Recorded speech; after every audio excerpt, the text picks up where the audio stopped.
जब आपको हमने वो फॉर्म की वीडियो दिखाई थी उसमें हमने कहा था कि 3D प्रिंटिंग घरों की प्रिंटिंग हो जाती है 4 घंटों के अंदर।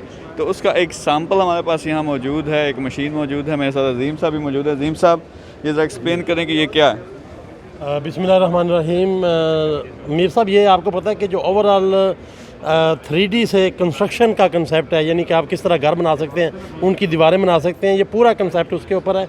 ये एक आपको पता है प्रोटोटाइप छोटी डिवाइस है, मशीन है जो 3D प्रिंटर की तरह काम करती है, लेकिन इसका जो असल कंसेप्ट है आप ये समझ लें, ये चैम्बर है जो जिस तरह इंजेक्शन मोल्डिंग काम करती है, ये सेम उसी तरह के कंसेप्ट के साथ है।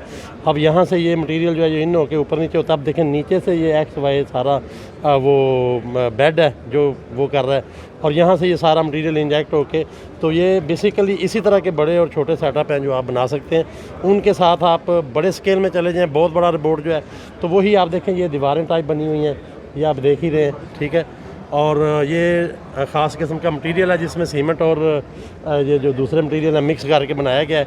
हम इसकी पूरी डिटेल भी बताएंगे और इस तरह बताएंगे कि ये छोटे छोटे यूनिट पाकिस्तान में कैसे लगाए जा सकते हैं और किस तरह फंक्शनल है। ये टेक्नोलॉजी अगर पाकिस्तान में आ जाती है कितनी देर में एक घर बन सकता है? तकरीबन 4 घंटे में आप एक छोटा जो मकान है वो उसको कंस्ट्रक्शन उसकी कर सकते हैं। यानी लोग ये कर सकते हैं कि शॉपिंग करने जाओ जी तो पीछे आओ तो घर बने आ। नहीं, ये अलावा भी लोग कर सकते हैं कि जी मैं निकाह करने जा रहे हैं, मेरे पीछे मेरा घर बना देना। Thank you very much. ये इंशाल्लाह पाकिस्तान में टेक्नोलॉजी लेके आएंगे। अल्लाह हाफिज़।